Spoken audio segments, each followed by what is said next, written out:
नमस्कार दोस्तों, एक बार फिर से स्वागत है कोई नई जानकारी वाली वीडियो में। मैं हूं आपका दोस्त क्रिश।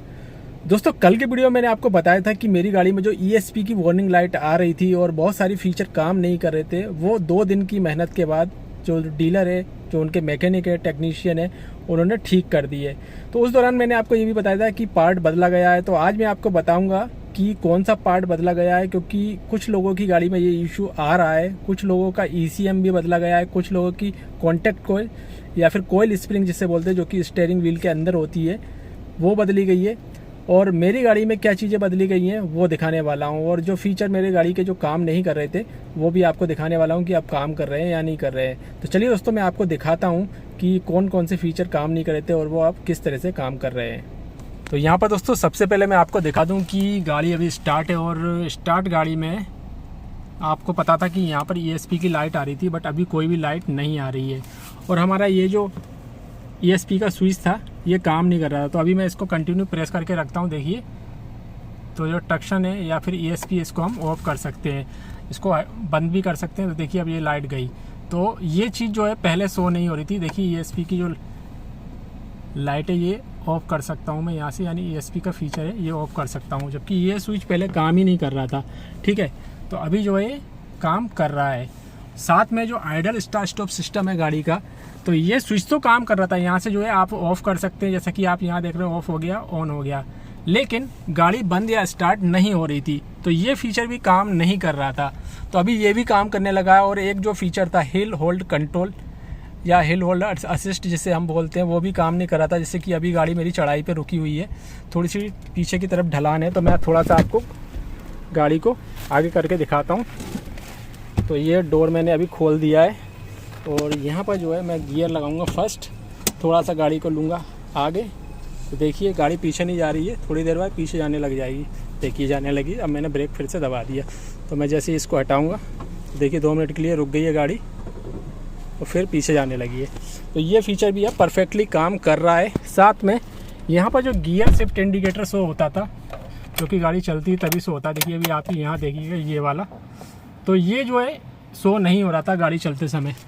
इंजन स्टार्ट होने के बाद तो ये गायब हो जाता, लेकिन ये सजेस्ट करता है कि नेक्स्ट गियर लगाइए, तो ये भी सजेस्ट नहीं कर रहा था। तो ये सब चीज़ें काम नहीं कर रही थी। अब जो है परफेक्टली पहले की तरह सारी चीज़ें काम कर रही हैं।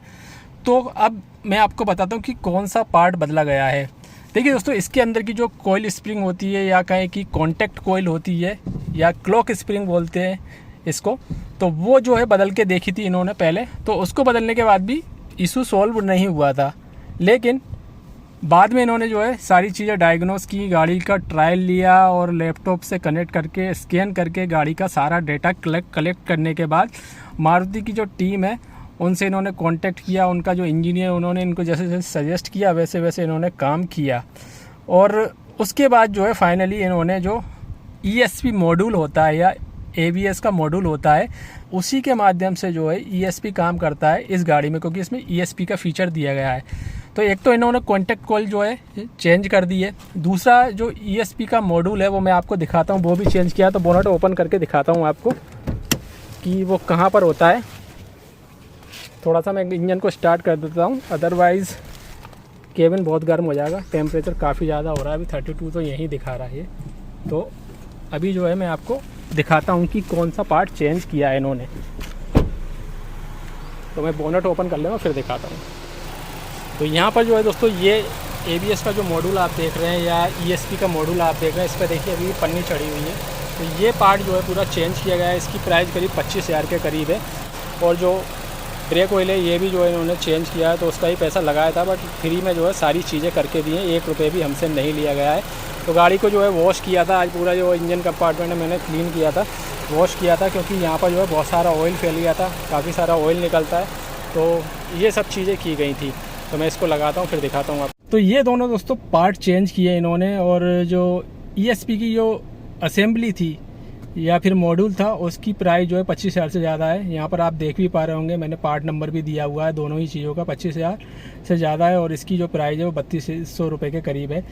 और साथ में जो ऑयल है वो क्लीनिंग हाइजीनिंग चार्ज वगैरह लगाया था इन्होंने 175। तो हमने तो जो है 1 रुपये भी नहीं दिया है, ना हमसे मांगा गया है। बाकी बहुत सारे लोग हैं जिनकी गाड़ी में ये इशू आ जाता है और इशू आने के 2-3 कारण होते हैं। एक तो जो है कुछ गाड़ियों में अपने आप ही ये इशू आ रहा है। हमारे एक फ्रेंड, उनसे ही मेरी बात हुई थी, तो उन्होंने बताया था उनकी गाड़ी में भी यही इशू आया था ब्रेजा में, बट उनका जो है ECM चेंज किया गया था, फिर जो है वो प्रॉब्लम ख़त्म हो गई थी।